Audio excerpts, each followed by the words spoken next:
Bem, já estamos de volta com o seu Sem Censura Pará. Você sabe que o nosso programa toda a tarde é ao vivo e tem uma reprise noturna, sempre a partir das 11 da noite.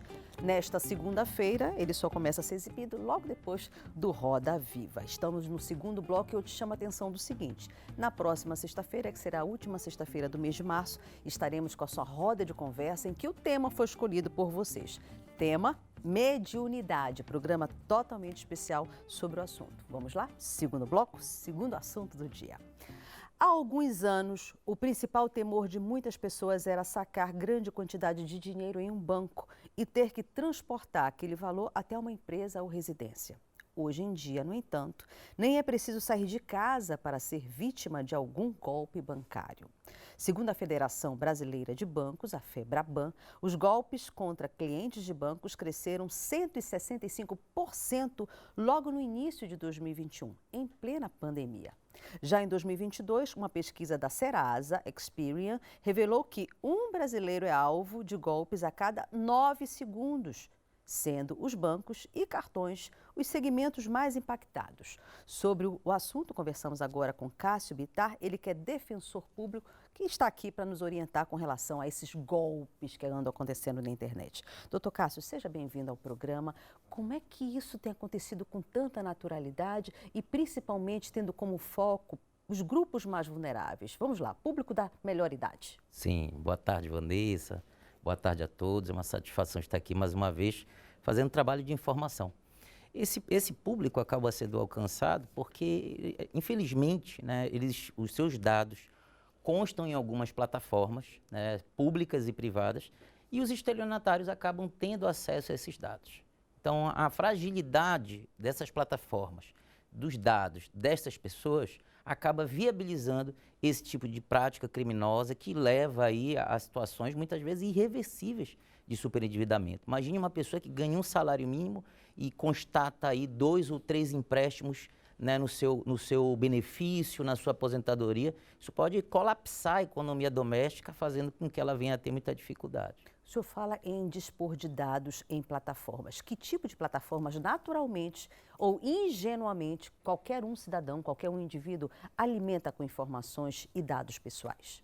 Pois é, existem as plataformas que nós temos que estar inscritos nela. Por exemplo, o servidor público precisa estar na plataforma do Estado. Perfeito. Uma pessoa que é vinculada ao sistema de previdência do governo federal precisa estar na plataforma do governo federal.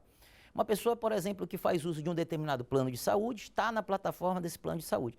Mas existem outras, e essas são as mais vulneráveis, essas que se identificam o maior número de fraudes, que são aquelas que a pessoa vai optar por fazer. Então, uma plataforma de dados de uma pequena loja, de um site de e-commerce, de um cartão de crédito, de uma empresa de telefonia. Muitas vezes essas plataformas que você poderia escolher entre diversos fornecedores no mercado, elas podem apresentar alguma vulnerabilidade. Sabes que hoje o Brasil conta com uma lei federal que regulamenta a questão da proteção de dados, né? É um marco que nos protege a todos nós contra esse tipo de violação, mas a impressão que dá é que o aparelhamento para fiscalização do cumprimento dessa lei ainda deixa a desejar. Com então, certeza. nós precisamos investir nesse aparelhamento porque é o pano de fundo desses golpes que foram mencionados, que são mencionados, Sim. Eles muitas vezes estão no vazamento desses dados.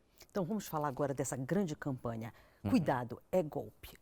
Que material é esse, doutor Cássio? Isso aqui é um material, uma campanha de informação, né? Ela surgiu a partir da interação de todos os órgãos que trabalham na defesa do consumidor, né? Dentre eles a Defensoria Pública, o Ministério Público do Consumidor, a Delegacia do Consumidor, o PROCON, todos se engajaram em uma campanha para trabalhar a informação ao consumidor.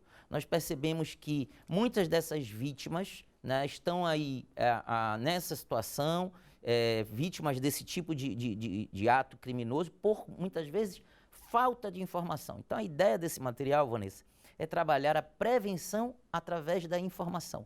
Alertar sobre coisas e detalhes simples, mas que muitas vezes o consumidor não se atenta, mas que poderia evitar muita dor de cabeça. Um exemplo, quando você recebe uma ligação, uma pessoa dizendo que está ligando de um telemarketing de um banco, se não é 0303, provavelmente é um estelionatário ligando. Sim. Então o Brasil hoje, ele regulamentou essa situação, colocou um prefixo específico para a empresa de telemarketing. Então esse material, ele traz dicas valiosas, né? Ele não é um material exclusivamente construído pela Defensoria Pública, é um material que contou com a participação de diversos professores de direito do consumidor, estudantes de direito, dentre autoridades que estão aí também nominadas. E eu até faço questão de falar o nome de cada uma delas. Temos aqui PROCON envolvido, Sim. Defensoria Pública, Ministério Público do Pará e até a própria Polícia Civil. Isso. Quais são os golpes mais conhecidos na praça? Eu acho que dois são bem comuns, inclusive o espectador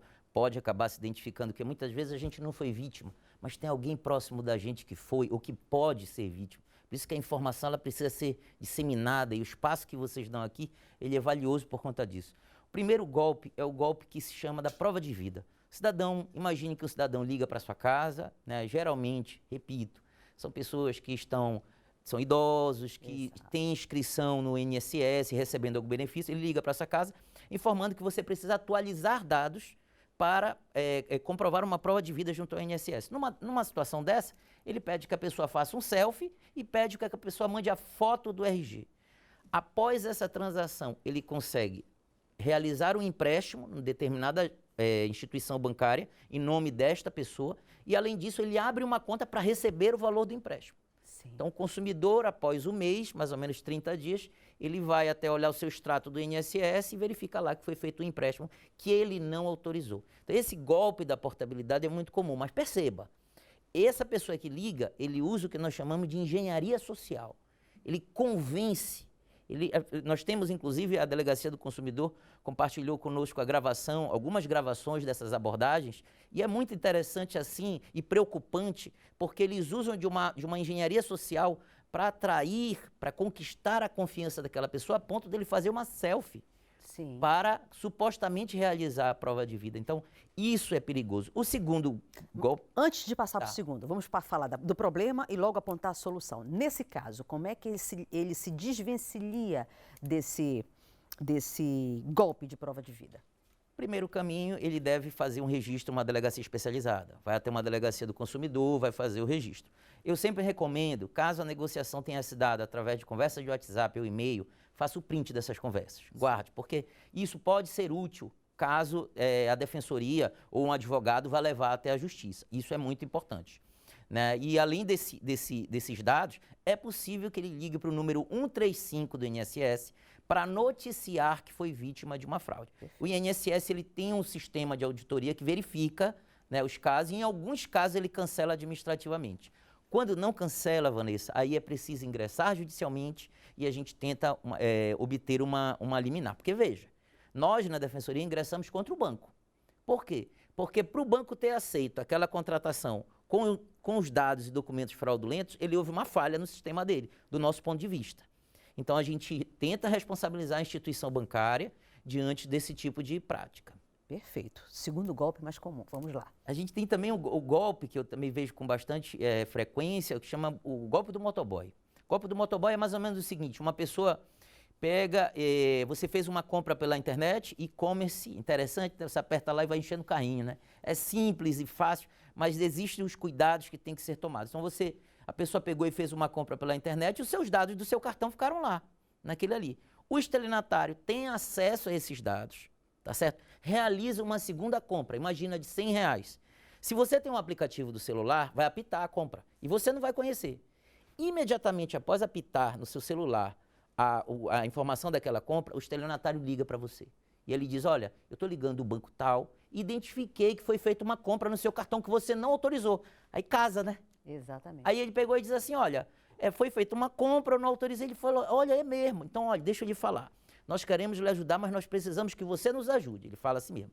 Aí ele pega o seu cartão, corte ele no meio e posteriormente nos forneça a senha de 6 dígitos, que é a senha para a operação. Qual é o problema? Você corta o cartão no meio, isso é importante, o alerta, o chip está intacto. Então, o que o estelionatário faz? Ele pega esse cartão, esse meio cartão com chip e sai realizando compras e, além disso, saques e diversas operações. Até você conseguir bloquear, até você conseguir desarmar essa articulação que foi feita, muitas vezes o prejuízo aí é imenso. Nossa, é nesse caso. E um detalhe também interessante, que é por isso que chama golpe do motoboy. Eles mandam uma pessoa, né, o estelionatário, a quadrilha, manda uma pessoa até a sua casa para recolher o cartão. É assim que ele tem acesso ao cartão. Eu engoli essa parte aí. Então, é por isso que se chama golpe do motoboy, porque vai um motoboy até a sua casa, recolhe o cartão, você já deu a senha pelo telefone, e com esse cartão ele vai pegar e vai realizar esse tipo de fraude. Então, essas duas práticas criminosas que são bastante recorrentes, e eu acho que é muito importante, a finalidade dessa cartilha é justamente prevenir, através da informação, para que a população não caia nisso. Vamos lá. A gente tem recebido muita notícia de golpes bancários. Como é que eles funcionam, doutor Cássio? Os golpes, a maior parte dos golpes estão relacionados a esse tipo de prática, né? Você, muitas vezes, clica em um determinado aplicativo, é convidado a clicar uma determinada notícia, muitas vezes pelo WhatsApp, e quando você clica, muitas vezes aqueles seus dados ali o estelionatário veja, ele não foi buscar na plataforma, ele buscou direto com você. Sim. Ele consegue extrair seus dados daquela operação e a partir dali ele sai realizando transações bancárias não identificadas. Então, quando nós falamos em golpes bancários, em resumo, é a contratação de produtos bancários sem autorização do consumidor, que você pode ir desde um financiamento de um veículo até um empréstimo fraudulento, muitas vezes um empréstimo pessoal ou consignado, qualquer outra modalidade de empréstimo, mas que vá levar o consumidor a um prejuízo extremo. E uma coisa interessante, Vanessa, ao superendividamento, que nós tivemos a oportunidade de falar aqui em outro encontro, mas muitas pessoas hoje estão superendividadas justamente porque foram vítimas dessa situação e a gente sabe, não se resolve do dia para a noite, precisa um processo para resolver e muitas vezes ele vai comprometendo a sua renda e vai ficando superendividado. Com certeza. Participação do público para o senhor. Vamos lá. Participação da Mirella do Satélite. Ela tem 2 perguntas. Primeiro, ela fala: muitas vezes me ligam para oferecer um empréstimo consignado, redução de juros e comprar minhas dívidas. A minha dúvida é: como eles sabem de informações tão pessoais minhas? E a segunda pergunta é: empréstimo consignado é golpe? Não, o empréstimo por si só, Mirella, não é golpe. Mas é interessante a sua pergunta. É o quarto tipo de golpe que está mencionado nesse material aí. É o golpe da portabilidade. O criminoso, muitas vezes, ele vai lhe oferecer a portabilidade de uma transação bancária que você já tem. Então, imagine que você tem um empréstimo bancário cuja prestação é R$500. Eles vão lhe oferecer a portabilidade para um outro produto semelhante, que a prestação vai cair para 200. E aí você acha aquilo interessante e faz. Mas, infelizmente, né, inclusive a Polícia Civil já realizou, acredito que há 2 meses, prisão de grandes quadrilhas aqui no Pará e outros estados. Infelizmente, existem quadrilhas fazendo esse tipo de transação, que no momento que você faz a segunda contratação e entrega o dinheiro para o estelionatário, você vai acabar ficando com prejuízo e vai acabar pagando 2 empréstimos, o que você já tinha e o que você contratou. Então, muita atenção e muito cuidado. Lembrando, está recebendo ligação, tem que ser 0303. Se não é 0303, provavelmente você está diante de um estelionatário que está ligando insistentemente. Só mais uma dica, este material também traz. Você pode cadastrar o seu telefone no Não Perturbe, para deixar de receber essas ligações. É possível que faça isso, e isso aí pode ser bem útil no caso da Mirella. Excelente. Participação chegando. Participação do professor Mauro Rocha. Ele pergunta: os golpistas jogam um link falso na internet e ficam esperando alguém clicar e cair. Por isso, é tão importante ter cuidado com o tipo de conteúdo que você recebe? Com certeza, Mauro, isso é muito importante, estar atento, principalmente você, professor, formador de opinião, a gente tem que estar atento para estar divulgando essa campanha, essas informações, para evitar com que as pessoas sejam vítimas. Sim, clicar aleatoriamente, sem saber qual é a origem, sem saber qual é a fonte, sempre é um risco. É possível, lembrando, que o criminoso obtenha os dados nas plataformas oficiais, infelizmente isso acontece, mas também dessa forma, uma espécie de pescaria que ele vai fazer. Então imagine que ele manda o link para 100 pessoas. Se 5 clicarem, ele já está ali tentando alguém para articular com aqueles dados. Na dúvida, é melhor então nem navegar. Sim. Absolutamente nada. Temos pergunta aí, Thiago? Temos. Outra pergunta do professor Mano Rocha. Ele pergunta se criar senhas fortes e variadas pode ser uma forma de se proteger contra os golpistas da internet. Sim, com certeza. Criar senhas fortes, Por exemplo, no caso de redes sociais, você fazer aquela verificação em 2 fatores. Todas as ferramentas que você Sim. tem para preservar os seus dados são importantes, são valiosas, e nós temos que nos implicar nesse processo, fazer a nossa parte, que é essa questão da segurança. Como é que a gente consegue conscientizar os mais velhos para que evitem cair nesse tipo de golpe? Buscando o diálogo e, sobretudo, levando a informação. A primeira medida que nós tomamos quando nós criamos esse material foi procurar onde as pessoas estão e tentar chegar até cada um deles. Então, nós estivemos na Praça da República, nós vamos seguir caminhando ao INSS, aos CRAs, onde os nossos idosos, os pensionistas do INSS têm acesso, nós vamos estar levando a informação, porque chama a atenção. Nós trabalhamos com atendimento ao público, Vanessa, então chama a atenção quando você vê uma pessoa ter sido enganada, estar com prejuízo de 20, 30 mil reais, e muitas vezes por uma falta de desconfiança, por um alerta, por um cuidado que, se ela tivesse tido, ela não estaria naquela situação. Então, trabalhar a informação neste momento, onde nós estamos vendo aí, como você mencionou, mais de 160% de aumento nesse tipo de golpe, de prática, é fundamental. A melhor forma que tem é trabalhar a informação. Muitas vezes não é na sua família, mas você tem um vizinho, você tem um colega, você tem um aluno, você tem um colega de trabalho que pode estar trabalhando a informação e, quem sabe, prevenindo mais uma vítima. Fale para a gente sobre o golpe do consórcio, do Cássio. Golpe do consórcio também é uma prática comum, infelizmente, e ela se dá muitas vezes pelos correspondentes de grandes empresas de consórcio no Pará. Então, uma forma simples, ele anuncia, você abre aí uma plataforma de rede social e você encontra o anúncio de uma casa. Essa casa está anunciada assim, entrada de 50 mil, parcelas de 1.000, como se fosse um financiamento. Sim. E aí a vítima entra em contato com esse vendedor, com o estelionatário, é um estelionatário, tá certo? Entra em contato com essa pessoa e ele começa aquela manobra de conquista em engenharia social. Em determinado momento, o preço da casa está vantajoso, imaginem que essa casa vale 120 mil, ela está vendida por 50. Em determinado momento, ele convence a vítima a antecipar, a pagar a entrada, antes de ver o contrato. E aí a vítima faz o Pix, deposita o valor da entrada e, posteriormente, quando ela chega ao escritório da empresa, ele apresenta um contrato de consórcio que, como nós sabemos, você só vai receber o prêmio, né, se você for sorteado. Exatamente. Ou se você der o lance no momento adequado. Então, o golpe do consórcio, a base dele é uma figura que nós chamamos em direito do consumidor de propaganda enganosa. É uma propaganda enganosa feita que atrai o cliente e viabiliza esse sinal pago. Vamos às dicas de ouro para evitar cair nos golpes. Primeiro. Isso, pois é, eu sempre recomendo, primeiro a cautela. Eu acho que o Mauro falou um negócio bem interessante, a cautela com os sites e links que você acessa, né? Muitas vezes a gente verifica, né, os nossos pais, nossos avós estão aí compartilhando links, e a gente sempre fala, cuidado, cautela, não clica, porque além do problema da fake news, nós temos também o problema dos golpes. Essa seria uma primeira medida. A segunda medida, identificar. Telemarketing hoje no Brasil é regulamentado por lei federal, tem que ser através do 0303. Se não é através desse número, é muito pouco provável que seja uma instituição séria te ligando. Então isso também é preciso ter cautela. A terceira dica, também importante, é inscrever no Não Me Perturbe. É um aplicativo que você pode inscrever. Sim. E você fica bloqueado para empresas e propostas de empresas de telefonia, né? E o mais importante, para as instituições bancárias. Então essas informações, elas vão fazendo com que o consumidor vá se blindando com esse tipo de prática. Mas uma coisa também bem comum, e eu falo pela experiência. Se você, meu amigo, minha amiga, recebeu uma proposta dessa, está pensando na proposta, tente consultar alguém que conheça um advogado, um defensor, conhece um jornalista, alguém que tem essa informação, que conhece.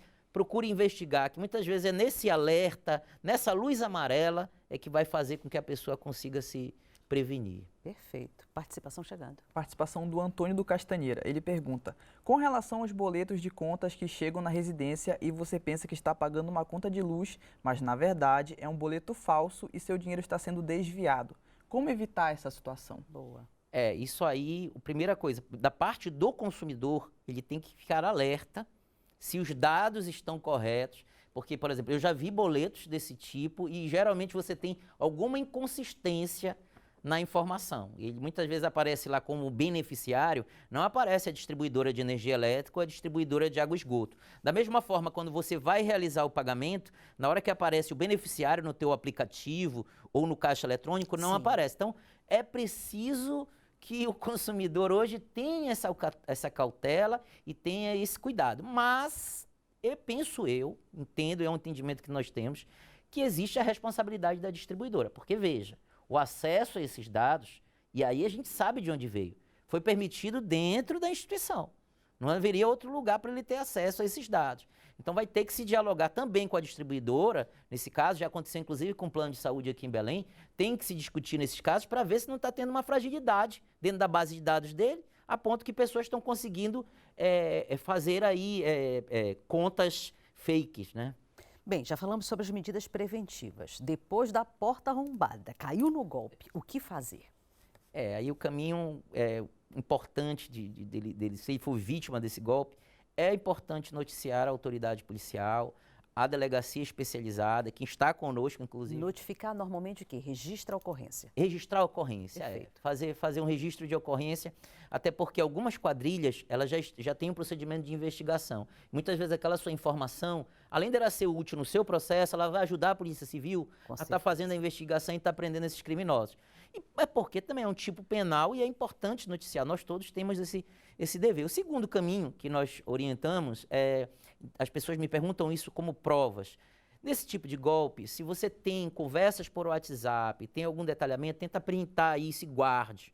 Isso pode ser útil para o defensor ou para o advogado que atuar no caso. Lembrando, a gente precisa levar, pode ser preciso levar até o Poder Judiciário e vai ser importante fazer isso. Também tem uma ferramenta, Vanessa, que vale a pena noticiar aqui, que é o consumidor.gov. É uma plataforma do Ministério da Justiça, é gratuita, você pode fazer do seu celular, acessando, pode fazer diretamente do seu celular e fazer uma reclamação contra o banco. Ótimo. O banco ele tem um prazo, né, um prazo regimental lá para responder, eles fazem a resposta dessas situações, e em alguns casos eu já vi resolver assim administrativamente. Perfeito. Participação chegando. Participação do Leonardo do Reduto. Ele pergunta: Pix é reversível?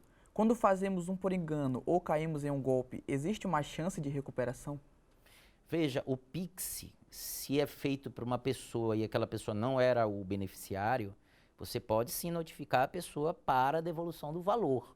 Por quê? Porque senão vai se caracterizar o que chama de apropriação indébita, que é um crime no Brasil e a pessoa pode ser responsabilizada por isso. Tá certo? A instituição bancária, o que ela pode fazer é monitorar, em alguns casos, mas se ela identifica que houve a vontade do consumidor, que ele fez legitimamente, mas que ele só se enganou na transação, você não tem como responsabilizar a instituição bancária. Mas lembrando, em relação ao beneficiário, a quem recebeu, é possível sim, caso ele não faça a devolução do valor recebido indevidamente, ele pode responder criminalmente por esse tipo de prática e pode também ser compelido a devolver na justiça, né? Caso o consumidor seja lesado e queira ingressar com uma ação judicial, a Defensoria Pública comporta isso? Acolhe esse tipo de denúncia? Sim, o nosso núcleo de defesa do consumidor, ele atua nessa área, né, para aquelas pessoas que têm renda de até 3 salários mínimos. Sim. E precisam desse tipo de auxílio.